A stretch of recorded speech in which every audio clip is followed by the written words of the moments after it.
Pernahkah kamu merasa usahamu seperti berjalan dalam bayangan? Produk sudah siap, etalase sudah bersih, pelayanan juga maksimal, tapi tetap saja sepi pengunjung. Di satu sisi, kamu tahu bahwa kualitas usahamu menjanjikan, tapi di sisi lain, kamu mulai bertanya-tanya, apa yang salah? Kenapa orang-orang belum juga datang? Ini bukan cuma cerita kamu. Ini adalah tantangan awal yang dihadapi hampir semua UMKM saat baru mulai berjalan. Dan jawabannya seringkali bukan soal produk, tapi soal pemasaran, lebih tepatnya pemasaran lokal. Pemasaran lokal bukan hanya soal menyebar brosur atau menggantungkan banner di tiang listrik. Ini adalah seni membangun kehadiran dan kepercayaan di tengah komunitas. Di video ini kita akan membahas 10 strategi yang bisa kamu jalankan segera, tanpa harus menguras kantong, tanpa menunggu viral di media sosial, dan tanpa menunggu ajaibnya algoritma. Yang kita bahas adalah strategi yang bekerja dalam radius 3-5 km dari tempat usahamu berdiri. Karena disitulah pelanggan pertama dan terkuatmu sebenarnya berada. Jadi kalau kamu adalah pelaku UMKM yang sedang memulai dari nol atau baru beberapa bulan berjalan, video ini akan jadi panduan strategis yang tidak sekedar teoritis. Kita akan bahas langkah-langkahnya satu persatu, disertai cerita nyata, sudut pandang baru, dan beberapa kejutan yang bisa mengubah cara pandangmu soal promosi. Jangan lewatkan satupun poinnya, karena mungkin strategi ketujuh nanti adalah kunci yang selama ini kamu cari. Dan tanpa berlama-lama lagi, kita langsung saja ke strategi pemasaran lokal untuk UMKM yang baru berjalan yang pertama, yaitu mulai dari orang sekitar, bukan dari internet. Kita seringkali tergoda untuk langsung berlari ke media sosial ketika ingin memasarkan bisnis. Padahal untuk UMKM yang baru berjalan, kekuatan paling awal dan paling nyata justru datang dari lingkungan sekitar. Orang-orang yang tinggal beberapa langkah dari toko atau warungmu yang setiap hari lewat di depan usahamu adalah calon pelanggan pertama yang layak diprioritaskan.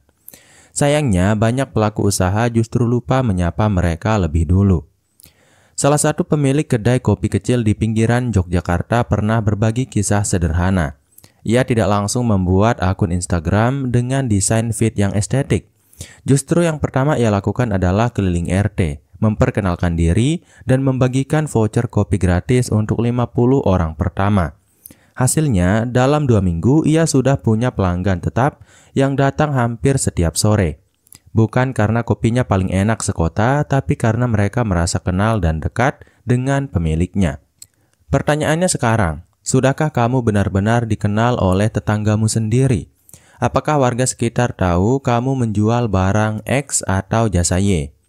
Jika jawabannya belum, mungkin disitulah titik pertama yang perlu kamu perbaiki. Dalam pemasaran lokal, relasi mendahului transaksi. Tidak perlu muluk-muluk. Mulailah dari mengajak ngobrol tetangga, memberi tester produk, atau sekedar memasang papan nama yang mudah dilihat oleh warga sekitar. Strategi ini terdengar sederhana, tapi tampaknya bisa sangat besar jika dilakukan dengan konsisten. Karena dalam komunitas lokal, rekomendasi dari mulut ke mulut masih jadi senjata yang sangat ampuh. Apalagi jika yang merekomendasikan adalah seseorang yang mereka percaya. Entah itu ketua RT, tukang ojek langganan, atau ibu warung dekat rumah. Jaringan kecil ini bisa menjadi saluran promosi yang sangat efektif jika kamu mampu menjaganya dengan baik. Jadi sebelum kamu sibuk mengatur jadwal posting di TikTok, pastikan dulu kamu sudah memenangkan hati orang-orang di sekelilingmu. Mereka adalah pondasi loyalitas yang tidak akan goyah hanya karena algoritma berubah. Pemasaran lokal sejatinya bukan soal teknologi, tapi soal hubungan. Dan dari hubungan yang kuat lahir dukungan yang tahan lama. Kemudian strategi yang kedua adalah jadikan lokasimu sebagai panggung cerita yang layak difoto. Di era digital saat ini, pelanggan tidak hanya membeli produk, mereka juga ingin merasakan pengalaman. Dan salah satu pengalaman paling sederhana namun berdampak adalah ketika mereka bisa mengambil foto menarik di tempat usahamu. Coba bayangkan ini, ada pelanggan yang mampir ke tokomu, lalu dengan senang hati memotret sudut ruangan dan membagikannya ke Instagram story mereka. apa yang sebenarnya sedang terjadi, promosi gratis yang autentik, dan dipercaya oleh teman-teman mereka. Salah satu contoh inspiratif datang dari sebuah laundry kecil di Bandung. Pemiliknya sadar dia tidak bisa bersaing harga dengan laundry besar, tapi ia menyulap ruang tunggu laundrynya menjadi spot foto yang menarik, lengkap dengan papan neon bertuliskan, "Hidup itu kayak baju, harus sering dibersihkan." Tak butuh waktu lama, pelanggan yang awalnya datang hanya karena kebutuhan, akhirnya ikut memotret dan membagikan tempat itu ke media sosial mereka. Hasilnya, meningkatnya jumlah pelanggan baru hanya karena spot lucu di dinding. Kamu tidak harus punya toko besar atau dekorasi mahal untuk melakukannya. Bahkan dengan modal kreatif dan papan tulis kecil, kamu bisa membuat satu sudut yang cukup menarik untuk difoto. Bisa juga dengan menempel kutipan lucu, kalimat bijak, atau ilustrasi yang menggugah emosi.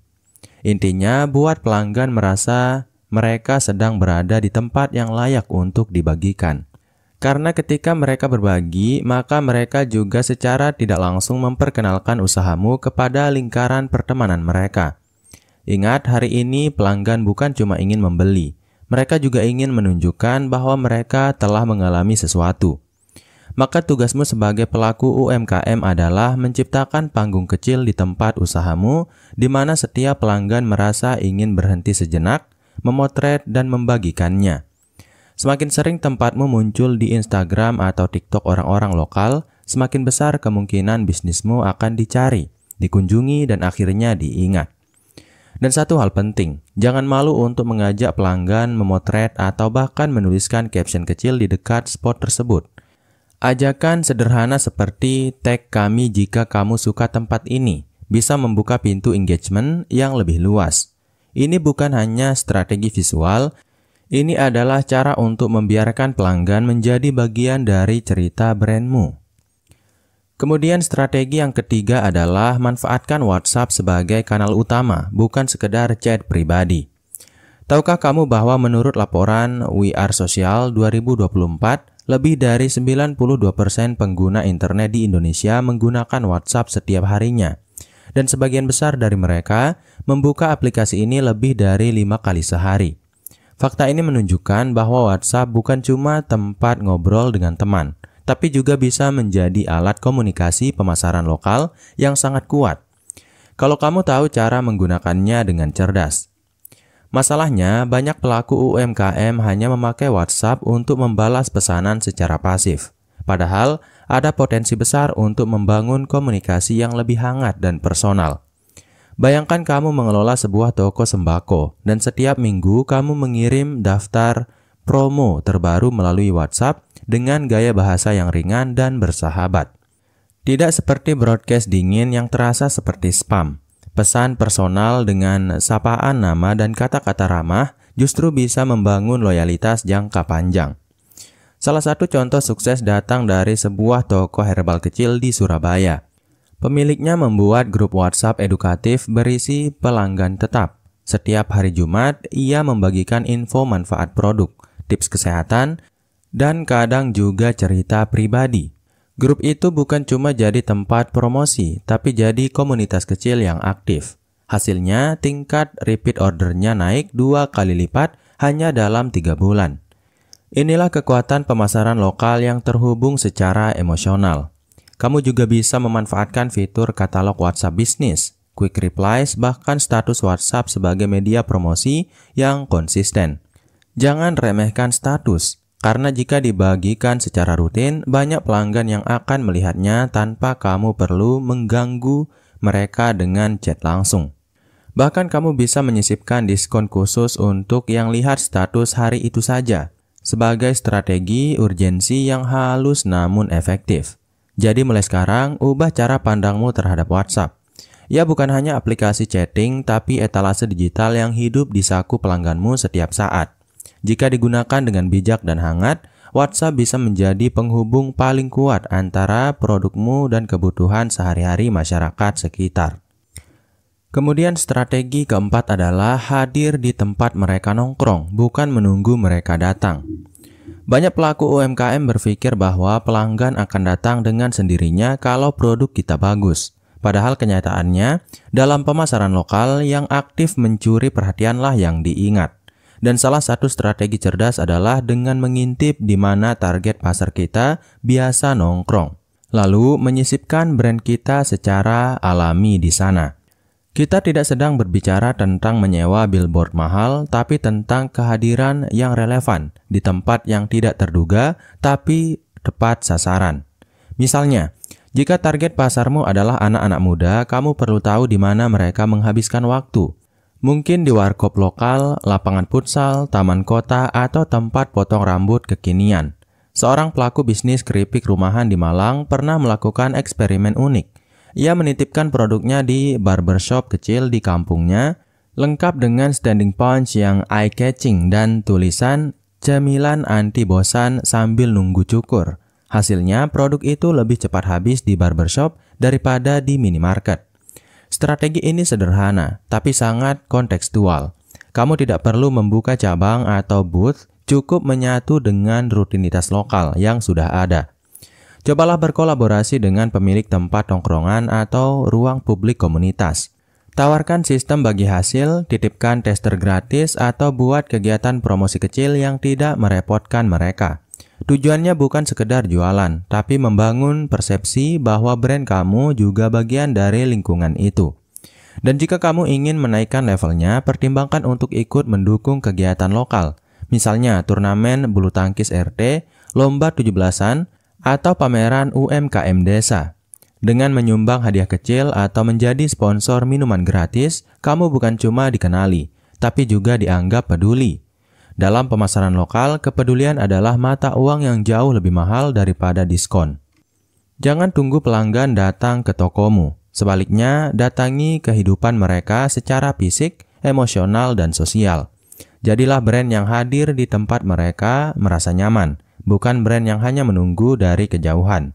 Karena kedekatan tidak dibangun di rak etalase, tapi di titik-titik sederhana yang menyentuh keseharian. Kemudian strategi pemasaran lokal untuk UMKM yang baru berjalan yang kelima adalah bangun aliansi lokal, bukan kompetisi, tapi kolaborasi. Bayangkan kalau UMKM di satu wilayah tidak saling bersaing, tapi justru saling mendorong. Kedai kopi mempromosikan toko roti tetangganya, dan sebaliknya toko roti menyarankan pelanggannya mampir ke kedai kopi setelah beli roti. Ini bukan mimpi. Ini adalah kekuatan aliansi lokal. Strategi kolaborasi yang bisa memperluas jangkauan pelanggan secara cepat, murah, dan organik. Sayangnya, banyak pelaku usaha yang masih berpikir pendek. Semua dianggap saingan, semua dilihat sebagai ancaman. Sebuah contoh menarik datang dari kawasan Bogor. 5 UMKM kecil di satu blok memutuskan untuk membuat program keliling 5 rasa, di mana pelanggan yang belanja di satu tempat akan mendapatkan stempel. Jika berhasil mengumpulkan stempel dari 5 tempat tersebut, mereka dapat hadiah kecil berupa produk bonus. Program ini tidak viral secara nasional, tapi efeknya luar biasa di lingkungan sekitar. Mereka mengalami kenaikan trafik pelanggan harian hingga 40% dalam 2 minggu pertama. Kolaborasi semacam ini bukan hanya soal promosi silang. Ini tentang menyentuh jaringan pelanggan yang berbeda, karena setiap UMKM memiliki audiens masing-masing. Ketika kamu berkolaborasi, kamu bukan hanya memperluas pasar, tapi juga membangun ekosistem saling dukung yang akan memperkuat daya tahan usahamu dalam jangka panjang. Di tengah persaingan bisnis yang semakin ketat, strategi semacam ini justru menciptakan rasa aman, bukan cemas.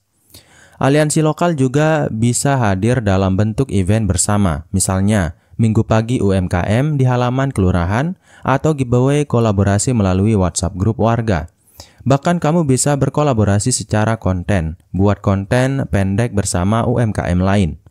Saling bahas produk masing-masing, lalu upload di akun media sosial masing-masing. Efeknya, kamu menjangkau audiens baru yang sebelumnya mungkin belum pernah mendengar namamu. Pertanyaannya bukan lagi siapa kompetitor saya di sekitar sini, tapi seharusnya berubah menjadi siapa yang bisa saya ajak tumbuh bersama. Karena dalam pemasaran lokal, kemenangan satu pelaku usaha bisa menjadi kesadaran kolektif. Dan saat kesadaran itu tumbuh, maka yang terjadi bukan hanya penjualan, tapi gerakan ekonomi kecil yang hidup dan saling menguatkan. Kemudian strategi yang keenam adalah sentuhan offline. Gaungnya online, gabungkan dua dunia sekaligus.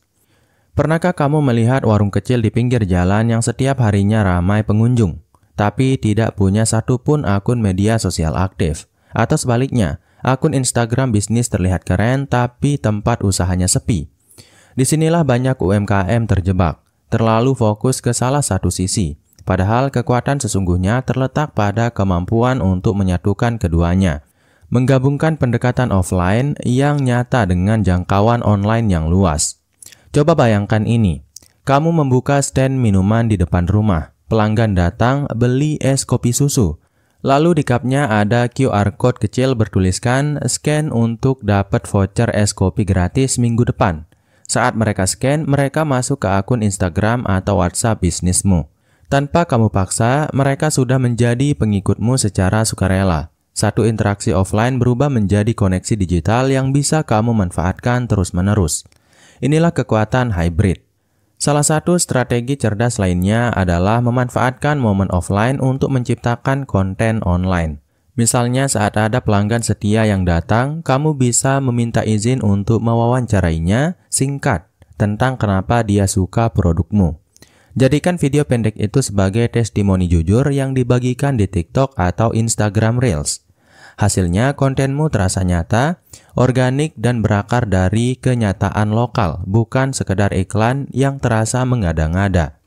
Begitu juga sebaliknya, buat konten online yang bisa menggerakkan orang datang ke tempat fisikmu. Misalnya, buat giveaway kecil yang hadiahnya hanya bisa diambil langsung di toko, atau buat polling lewat story IG, dan jawabannya hanya bisa ditemukan kalau mereka datang dan melihat langsung produkmu.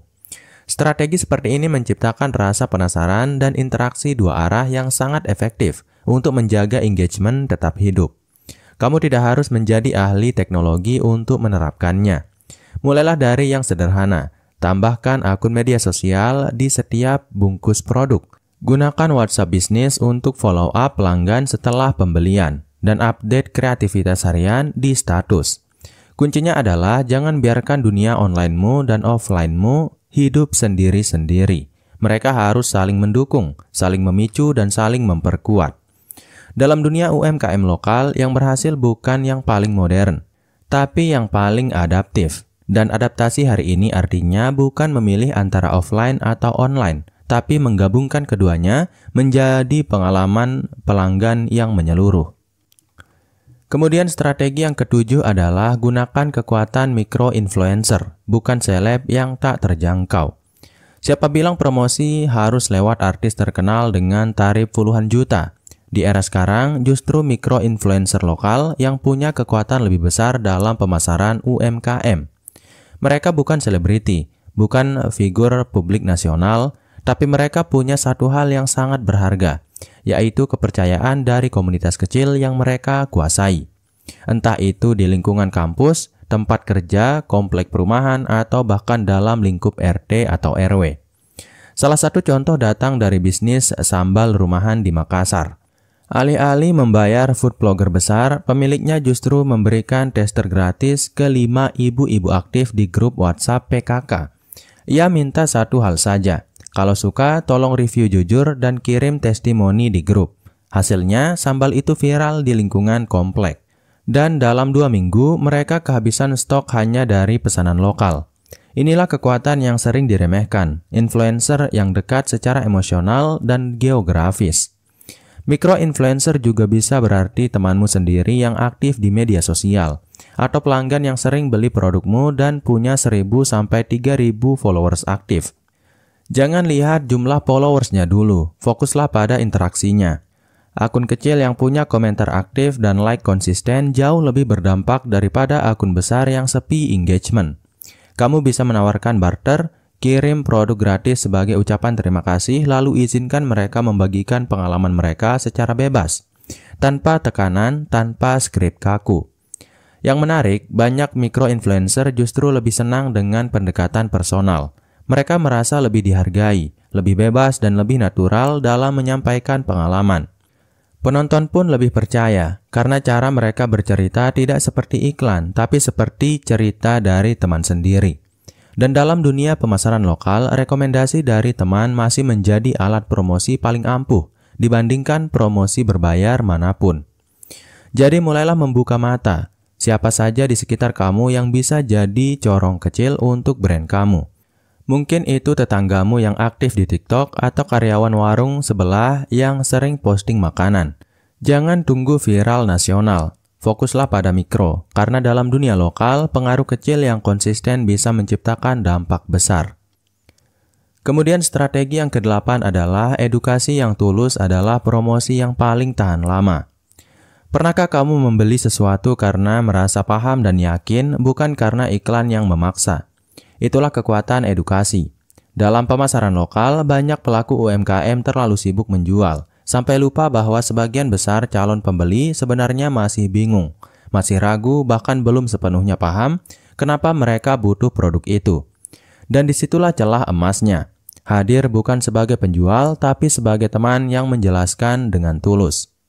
Coba ambil contoh sederhana. Kamu menjual madu hutan asli. Alih-alih langsung promosi, kamu bisa mulai dari membuat konten edukasi ringan, seperti ciri-ciri madu asli versus campuran, atau kenapa madu lebih baik dikonsumsi pagi hari. Konten seperti ini bisa dibagikan lewat status WhatsApp, Instagram Story, bahkan selebaran kecil di toko atau stand kamu. Ketika edukasi itu bermanfaat, maka kepercayaan mulai tumbuh. Dan saat kepercayaan muncul, penjualan jadi lebih mudah terjadi tanpa perlu meyakinkan berlebihan. Strategi edukasi juga sangat cocok untuk kamu yang menjual produk yang bersifat baru bagi lingkungan sekitarmu. Misalnya, kamu menjual granola di kota kecil. Sebagian orang mungkin tidak tahu itu makanan apa. Tapi kalau kamu edukasi, granola cocok untuk sarapan sehat tanpa nasi. Atau granola membantu mengontrol gula darah bagi penderita diabetes, konten itu akan membuka wawasan baru. Penonton merasa dapat ilmu, bukan sekedar ditawari sesuatu. Ada sebuah kisah menarik dari seorang pengusaha minuman herbal di Banyuwangi.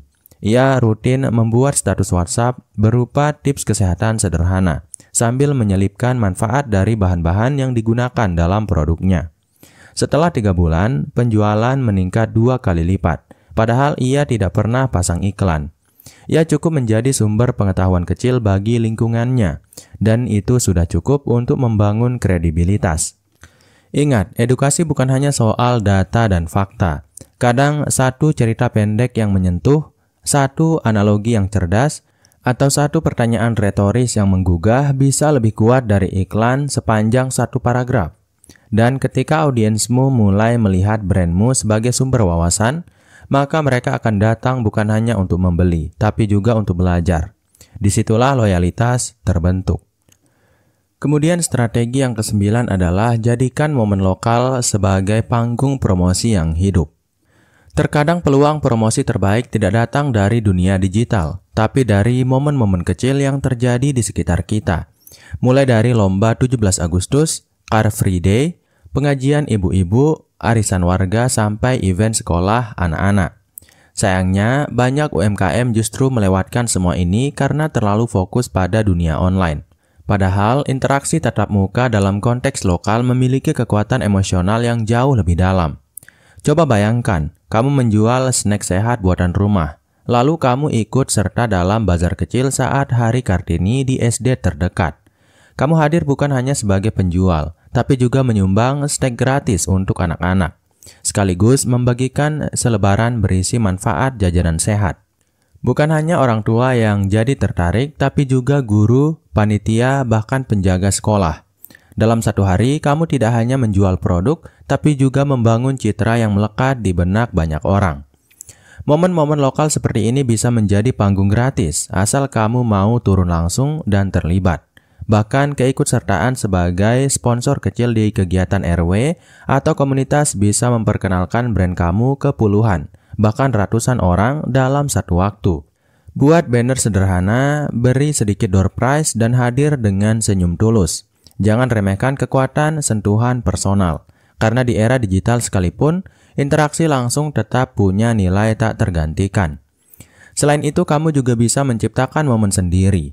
Misalnya jika kamu memiliki warung kopi kecil, adakan ngopi bareng tetangga setiap malam Jumat.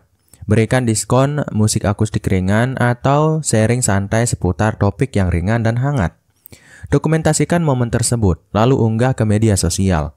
Dengan begitu, kamu tidak hanya menciptakan pengalaman lokal yang autentik, tapi juga menciptakan konten yang hidup dan membangun daya tarik sosial secara online. Pemasaran yang benar-benar efektif seringkali tidak butuh biaya besar, tapi butuh keberanian untuk hadir di tengah-tengah masyarakat. Bukan sebagai penjual agresif, tapi sebagai bagian dari kehidupan mereka.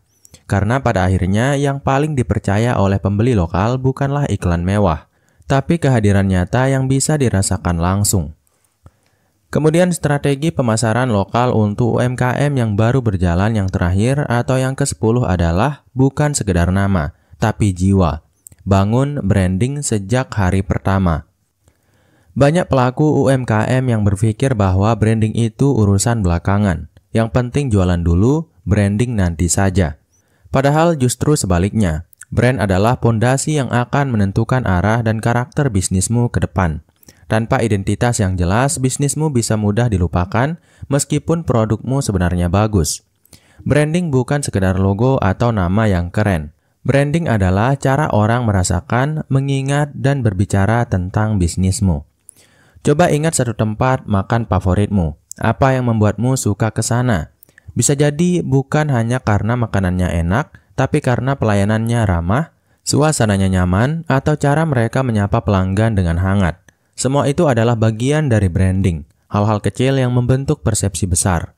Nah, sebagai UMKM, kamu bisa mulai dengan membangun citra yang tulus, konsisten, dan mudah dikenali. Apakah bisnismu ingin dikenal sebagai kopi rumahan yang ramah atau toko snack kekinian yang selalu up to date?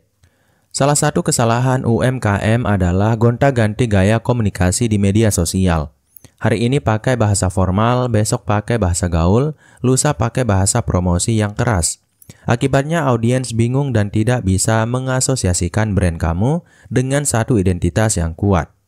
Maka sejak awal, tentukan dulu seperti apa nada suara brandmu.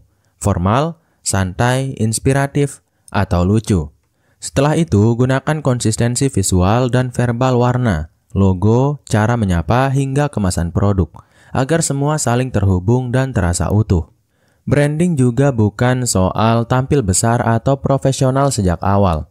Justru kekuatan branding UMKM seringkali ada di sisi personalnya. Misalnya, kamu bisa mencantumkan cerita singkat di balik produk, siapa yang membuatnya, bagaimana prosesnya, dan kenapa produk itu spesial.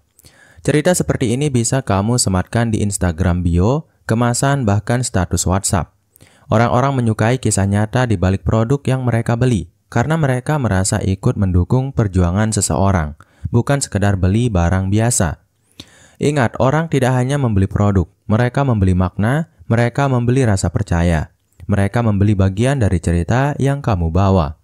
Maka, mulailah bangun branding bukan dari desain mahal, tapi dari kejelasan niat dan nilai yang kamu tawarkan. Karena dalam jangka panjang, brand yang kuat akan menjadi magnet, bukan hanya menarik pembeli, tapi juga mengundang loyalitas, kolaborasi, dan pertumbuhan yang berkelanjutan. Jadi mungkin itu dulu untuk video kali ini. Semoga video ini bermanfaat. Sekian, wassalam.